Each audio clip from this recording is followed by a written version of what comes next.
சரி, கொஞ்சம் கூட டைம் வேஸ்ட் பண்ணாம இன்னைக்கான இந்த சுவாரஸ்யமான அலசலுக்குள்ள நாம போலாம்.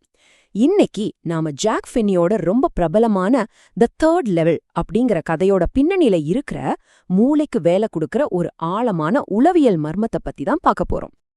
உங்க வாழ்க்கையில யாராவது நம்பவே முடியாத ஒரு விசித்திரமான விஷயத்த சொன்னா நீங்க எப்படி ரியாக்ட் பண்ணுவீங்க? இந்த கேள்வி இப்போ ரொம்ப முக்கியம். ஏன்னா நம்ம கதையோட ஹீரோ 31 வயசான சார்லி நியூயார்க்ல இருக்கிற கிராண்ட் சென்ட்ரல் ரயில் நிலையத்துல யாருக்குமே தெரியாத ஒரு 3வது தளம் இருக்குன்னு ஒரு மிகப்பெரிய குண்ட தூக்கி போடுறார். ஆனா நிஜத்துல அங்க 2 தளங்கள் மட்டும்தான் இருக்கு.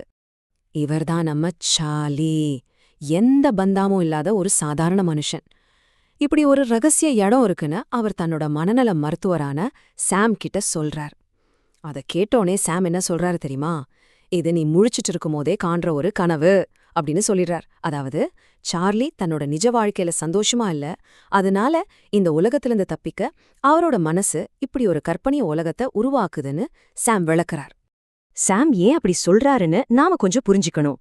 இன்னைக்கு இருக்கிற நவீன உலகம் எப்படிப்பட்டது? எங்கு பார்த்தாலும் பாதுகாப்பின்மை, பயம், போர், கவலைகள்னு ஒரே ஸ்ட்ரெஸ். இதுக்கு நேர்மாறா சார்லியோட மனசு 1894 வருஷத்துல இருக்கிற கால்ஸ்பர்க் நகரத்தை ரொம்பவே விரும்புச்சு. அது மரங்களால் சூழப்பட்ட பெரிய வீடுகள் இருக்கிற ஒரு நிம்மதியான அமைதியான உலகம். இதுக்கு சார்லியோட பதில் என்ன தெரியுமா? எனக்கு தெரிஞ்ச எல்லாருமே இந்த கஷ்டமான உலகத்திலிருந்து தப்பிக்க தான் நினைக்கிறாங்க. அதுக்காக அவங்க கிராண்ட் சென்ட்ரல் ஸ்டேஷன்ல இல்லாத ஒரு 3வது தளத்துக்கு போறது இல்லையே அப்படின்னு கேக்குறாரு. இங்கதான் ஒரு முக்கியமான விஷயம் இருக்கு. சார்லியோட இந்த அனுபவம் சும்மா ஒரு மனப்பிரமையா, இல்ல அவர் நிஜமாவே காலத்தை தாண்டி வேறொரு இடத்துக்கு பயணம் பண்ணாரா? சரி, இப்போ அவர் எப்படி அந்த இடத்துக்கு போனார்னு பாப்போம். ஒரு சாதாரண ஆபீஸ் பயணம் எப்படி ஒரு மர்மமான தேடலா மாறுச்சுன்னு தெரிஞ்சுக்கலாம். ஒரு நாள் நைட்டு ஆஃபீஸ்ல ரொம்ப லேட்டா ஒர்க் பண்ணிட்டு சார்லி வீட்டுக்கு கிளம்புறார். வழக்கம் போல முதல் தளத்துக்கு போறார், அப்புறம் 2வது தளத்துக்கு இறங்குறார். அதுக்கப்புறம் ஒரு வளைவான நுழைவாயிலுக்குள்ள நுழைறார். அங்கிருந்து லெஃப்ட் சைட் திரும்பி கீழ் நோக்கிச் போற ஒரு விசித்திரமான, அவருக்கு சுத்தமா பரிச்சயமில்லாத ஒரு நடைபாதையில அவர் முற்றிலும் தொலைஞ்சு போயிடுறாரு. இதுக்கு நடுவுல சார்லிக்கு ஒரு சுவாரஸ்யமான சிந்தனை தோணுச்சு. இந்த கிராண்ட் சென்ட்ரல் ஸ்டேஷன் ஒரு மரம் மாதிரி வளருதோன்னு சில நேரம் நான் நினைப்பேன். புது புது நடைபாதைகளையும் படிக்கட்டுகளையும் வேர்கள் மாதிரி அதை வெளியே தள்ளிக்கிட்டே இருக்கு அப்படின்னு அவர் சொல்லுவார். இந்த ஸ்டேஷனுக்குள்ள ஒரு மர்மமான பெரிய நெட்வொர்க் இருக்கணும், அதுல தான் தற்செயலா மாட்டிக்கிட்டோனோ அவர் நம்புறார். இப்போ நாம பார்க்க போறது ரொம்பவே முக்கியமான ஒரு பகுதி. சார்லி வெறும் கனவு காணல அப்படிங்கறத நிரூபிக்கிற மாதிரி அவர் பார்த்த ஆச்சரியமான விஷயங்கள் என்னென்ன. அங்க அவரு சுத்தி பார்த்தப்போ எல்லாமே ரொம்ப வித்தியாசமா இருந்துச்சு. மங்கலான கேஸ் லைட் எரியுது, தரையில பித்தளை எச்சல் துப்பிகள் வச்சிருக்காங்க. ஆண்கள் எல்லாம் 1890கள்ல போடுற மாதிரி டர்பி துப்பிகளும் பெரிய மீசைகளுமா இருக்காங்க. பெண்களும் பழைய காலத்து ட்ரெஸ் போட்டிருக்காங்க. எல்லாமே ஒரு நிமிஷம் அப்படியே ஷாக் ஆகுற மாதிரி இருக்கு. அது மட்டும் இல்லாம ஒரு பழைய காலத்து சின்ன நீராவி ரயில் என்ஜினையும் அவர் பார்க்கறார். இது எல்லாமே அவர் தன்னோட காலத்திலிருந்து கம்ப்ளீட்டா வெளியே வந்துட்டார் அப்படிங்கறத காட்டுது. ஆனா இது எல்லாத்தையும் விட ஒரு மிகப்பெரிய மறுக்கவே முடியாத ஆதாரம் அவருக்கு கிடைச்சது. அங்க ஒரு பையன் தி வேர்ல்ட் அப்படிங்கிற ஒரு நியூஸ் பேப்பரை வித்துட்டு இருக்கான். அது பல வருஷங்களுக்கு முன்னாடியே பிரிண்ட் ஆகிறத நிறுத்திட்ட ஒரு நாளிதழ். அதுல ஜனாதிபதி கிளீவ்லாண்ட் பத்தின செய்தி இருக்கு. எல்லாவற்றுக்கும் மேலா அதோட தேதியை பார்த்தா ஜூன் 11, 1894 அப்படின்னு அச்சிடப்பட்டிருக்கு. அவர் கடந்த காலத்துக்கு போயிட்டார் அப்படிங்கிறது இப்போ கன்ஃபார்ம் ஆயிடுச்சு. சரி, நாம அந்த 1894க்கே போயிடலான்னு முடிவு பண்ணி சார்லி கால்ஸ்பர்க் நகரத்துக்கு 2 டிக்கெட் வாங்க போறார். ஆனா அவர் கொடுத்த பணத்தை பார்த்து டிக்கெட் கவுண்டர்ல இருந்தவர் செம்ம டென்ஷன் ஆயிடுறார். ஏன்னா சார்லி கொடுத்தது மாடர்ன் கரன்சி. என்கிட்டயா ஏமாத்திரியா, உன்னை ஜெயில போடுறேன் பார் அப்படின்னு அந்த அதிகாரி மிரட்டவும் 1894 ஜெயிலுக்கு போக விரும்பாத சார்லி அங்கிருந்து பயந்து போய் வேகமா ஓடி வந்துடுறார். அடுத்த நாளே சார்லி என்ன பண்ணார் தெரியுமா? தன்னோட அக்கவுண்ட்ல இருந்த $300 எடுத்து கூடுதல் பணம் கட்டி பழைய காலத்து நோட்டுகளா மாத்துறார். அது வெறும் $200க்கும் கம்மியாதான் அவருக்கு கிடைச்சது. இருந்தாலும் அந்த காலத்துல முட்டைகள்லாம் ரொம்ப சீப் அப்படிங்கறதால அவர் அதை பத்தி கவலைப்படல.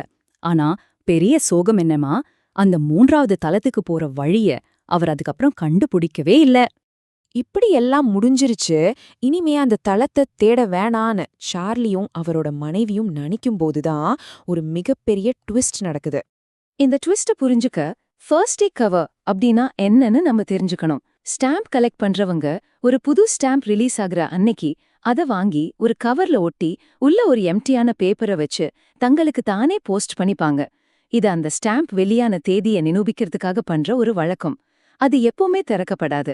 உள்ள வெறும் வெற்று காகிதம் தான் இருக்கும். ஆனா இந்த இடத்துல தான் மர்மம் ஆரம்பிக்குது. சார்லி தன்னோட தாத்தாவோட பழைய ஸ்டாம்ப் கலெக்ஷன்ஸ்ல ஒரு வித்தியாசமான ஃபர்ஸ்ட் டே கவரை பாக்குறாரு. அது ஜூலை 18, 1894 அப்படின்னு முத்திரையிடப்பட்டு தாத்தாவோட அட்ரஸுக்கு வந்திருக்கு. அதுல ஜனாதிபதி கார்ஃபீல்டின் படத்தோட 6 சென்ட் ஸ்டாம்ப் ஒட்டியிருக்கு. அதிர்ச்சி அளிக்கும் விதமா அதுக்குள்ள இருந்த பேப்பர் எம்டியா இல்ல, அதுல ஒரு லெட்டர் இருந்துச்சு. அந்த லெட்டர்ல என்ன எழுதியிருந்துச்சு தெரியுமா? நீ சொல்றது சரிதான்னு நான் நம்பத் தொடங்கிட்டேன் சார்லி, அது உண்மைதான், நான் அந்த 3வது தளத்தை கண்டுபிடிச்சிட்டேன் அப்படின்னு அதுல இருக்கு. ஆமாங்க, வேற யாரோ ஒருத்தர் அந்த 3வது தளத்துக்கு வெற்றிகரமா பயணம் பண்ணி 1894ஆம் வருஷத்துல அமைதியா பியானோ கேட்டுட்டு ரிலாக்ஸ் பண்ணிட்டு இருக்காரு அப்படிங்கறத இந்த லெட்டர் ஆணித்தரமா சொல்லுது. அது மட்டுமில்லாம கடந்த காலத்துல ஒரு அமைதியான வைக்கோல் மற்றும் தானிய வியாபாரத்தை தொடங்கறதுக்காக இந்த கடிதத்தை எழுதின நபர் சமீபத்துல $800 கொடுத்து பழைய காலத்து பணத்தை வாங்கியிருக்காரு அப்படிங்கிற தகவலும் ஷார்லிக்கு தெரிய வருது. இப்போ கெஸ் பண்ணுங்க, இந்த கடிதத்தை எழுதினது யாரு? இதுதான் கதையோட மிகப்பெரிய ட்விஸ்ட். அந்த லெட்டரை எழுதினது வேற யாரும் இல்ல, சாம் தான். ஆமா, சார்லியோட அதே மனநல மருத்துவர் தான். இதெல்லாம் உன்னோட கற்பனை அப்படின்னு சொன்ன அதே மருத்துவர் தான் இப்போ இந்த நவீன உலகத்தின் டென்ஷனை விட்டுட்டு நிஜமாவே டைம் டிராவல் பண்ணி 1894க்கு போயிட்டார். சாமோட இந்த செயல் இதுவரைக்கும் நாம பார்த்த எல்லாத்தையுமே தூக்கி சாப்பிட்ற மாதிரி இருக்குல்ல? இது காலம், வெளி மற்றும் யதார்த்தம் பத்தின நமது புரிதலையே முற்றிலும் மறுபரிசீலனை செய்ய வைக்குது. அதனால கடைசியா உங்ககிட்ட ஒரு கேள்வி கேட்க விரும்புறேன். இந்த 3வது தளம் அப்படிங்கிறது சார்லி மற்றும் சாம் 2 பேரோட மனசும் இந்த மாடர்ன் உலகத்தோட அழுத்தங்கள்ல இருந்து தப்பிக்க உருவாக்குன ஒரு கற்பனையா, இல்ல காலமும் வெளியும் உண்மையிலே சந்திக்கிற ஒரு ரகசிய புள்ளியா? இந்த முழு பயணமும் ஒரு உளவியல் வெளிப்பாடா, இல்ல இவங்க உண்மையிலேயே காலத்தின் பிடியில ஒரு ஓட்டைய கண்டுபிடிச்சாங்களா? நீங்க என்ன நினைக்கிறீங்கன்னு கொஞ்சம் யோசிச்சு பாருங்க. இந்த அலசல்ல இவ்ளோ நேரம் இணைஞ்சிருந்ததற்கு ரொம்ப நன்றி. உங்க தேடல் தொடரட்டும்.